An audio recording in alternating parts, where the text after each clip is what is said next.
moderate this session on sustainability.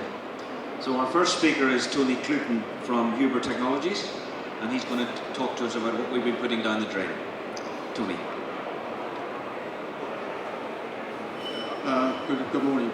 As you can probably tell from my accent, I'm a UK guy, and it should be UK pounds going down the drain, not American dollars at the moment. But that's what we're talking about. The Cinderella of the game, the effluent treatment plant.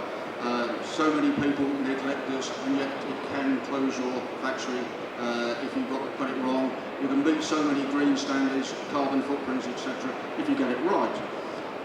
But the thing that sustains me is water. Water, some countries like Norway have got plentiful, some countries like the Middle East have got very few. The only difference between the bottom of this oasis and the top of the hill is the nutrients are there, all the chemistry is there to grow those trees, except the water. Water is not there. So as you can see, it's a passion of mine. Luckily enough, I'm also interested in what I'm doing, so I get a job doing my passion of looking at water problems throughout the world and throughout the roughly. So why don't we reuse it? Roughly in Dublin, it's €2 a tonne. It's the cheapest commodity that you can possibly buy. A tonne being a metre cube. It's just under $1.99 on the check yesterday, but it's something that comes straight off the bottom line of the factory if you don't get it right, because it's not part of the production side.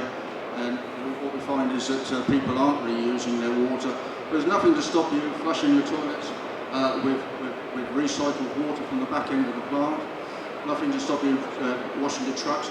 I don't foresee that you use it back in the food chain, although it can be, providing you go down the membrane route and chemical route and then look at ultraviolet. But in general, most people are just reusing water for truck washing and toilet uses, pallet washing, etc.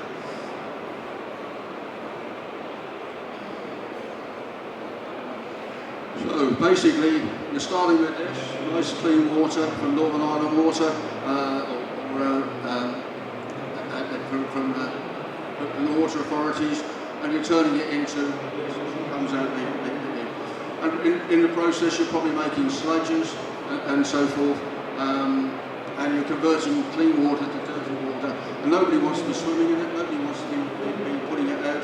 And as I say, if you had the publicity of a bad effluent treatment plant, it's bad publicity. So, who are Huber? This is a plant we installed and commissioned last year. This is Belfast. We've also done Ringsend, we've also been involved. The Huber equipment is the core screens for the majority of the sewage coming down in Belfast, and the fine screens behind the back of it, taking out the toilet tissue, compacting it, and making it into a cake. I think you just about see the cake back in there, which can be burned. So all those solids can be taken away from that. That's a fairly large part, as you can see. Aerial shot of Belfast, the sewage treatment works. But we've got similar works in Dublin Bay, working on the sewage there. So sewage is our main game, but taking that across the food industry, we put these screens in the factory in Guinness, St James's Gate, where we would replace the screens, the rundown screens, smelly things in the middle of Dublin, of course, and have a screen now which uses no water, is totally enclosed, has no smell, and reduces the volume to a cake on the end there, as you can see. 3 times less volume for disposal than there was on the original screens. So we can talk about disposal costs, and the liquid phase can go down the drain. As I say, it's £2 a metre cube to get rid of it, €2 a metre cube to get rid of it, but at the end of the day, we had a threefold reduction, and the cheapest way of getting rid of the waste material is down the drain. So, although my title as paper is don't put money down the drain, sometimes it's pays to put the money down the drain rather than putting down the waste disposal grid. Incidentally, on that particular plant, platforms, we built the controls, and we advised on the pumping to bring through to a successful conclusion, whilst of course the plant had to remain running. So it was quite a nice little project for us.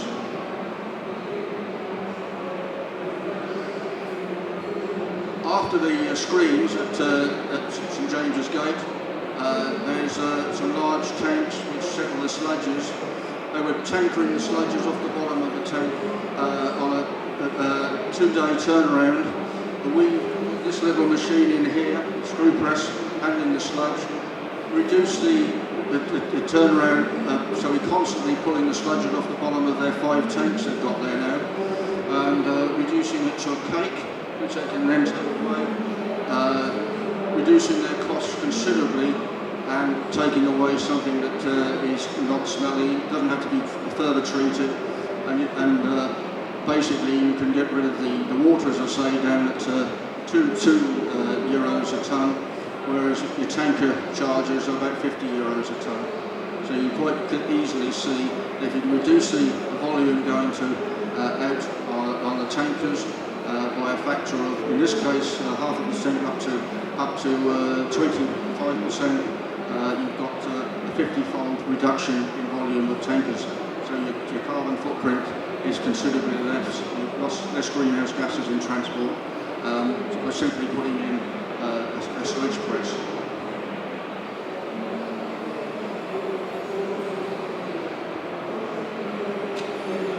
So we're not only into the large schemes, we're into village schemes, small works where we're taking the solids out of the liquid. You've got a small tank mounted screen there, taking the oversize out, the hair nets, the plastic gloves that get down through the plant, and reducing that, pushing it, squeezing it into a cake, and reducing the volume into a skip. We often put a bag on it so that nobody has to touch the material at all, and sort of.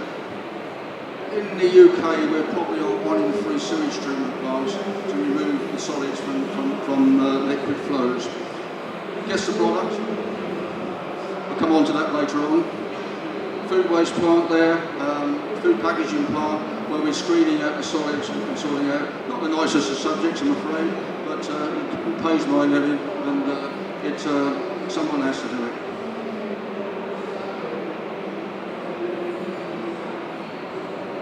Okay, well, coming on to disposal costs and so forth, as I said, it's €2 a tonne to get rid of a tonne in Dublin. But I know it's a highly topical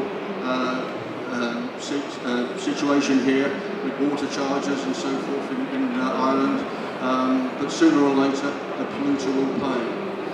Everywhere else in Europe, the more dirty you make the water, the more you pay to dispose of it. So we'll probably come across that in the next 2 or 3 years of work from the Irish water. The rest of Europe are paying on the volume, which is pretty obvious. The biological and the chemical demand, and the suspended solids. So in other words, the dirtier you are, the more oxygen they need down the sewage works to replace it. The oxygen levels in the water, the more you're going to pay for it. Interesting enough, when I did my research for this paper, 119 was the minimum you're paying for a volume of water at the moment, up to €3. So quite a variation across Ireland. So let's see what happens in the next few years. But at the end of the day, I think we'll be talking about more and more effluent treatment. I'm afraid more money going down the effluent plant. Well, it's good for Hoover, I suppose.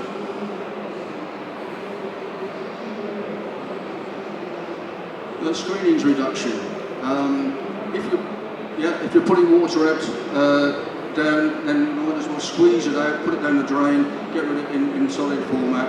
So we've got various pieces of kit that can convert what you're putting out in liquid format into washed and compacted material that we can sort out. So it's cheaper down the drain than out 50 euros a tonne to get rid of it.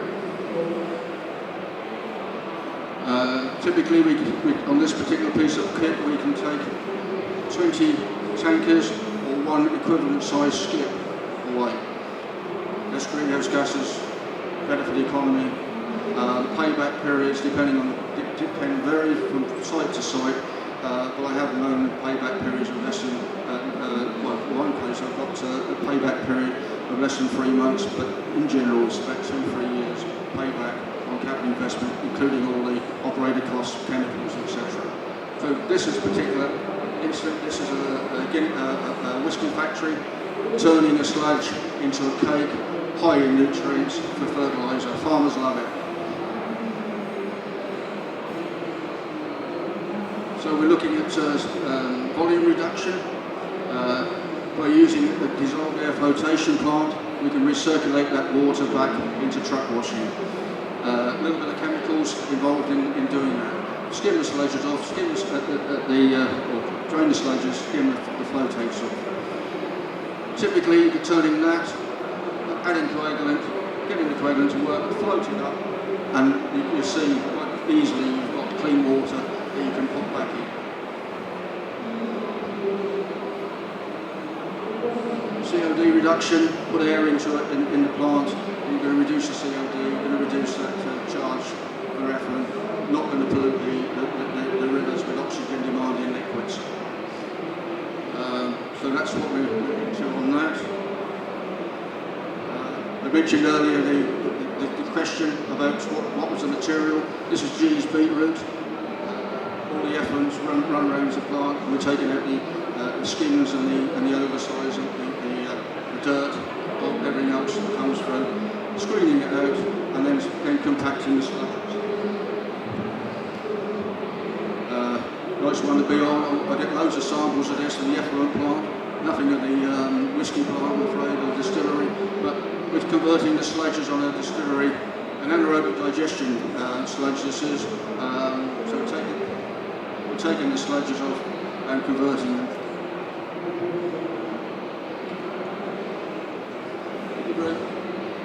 Thank you very much for your attention.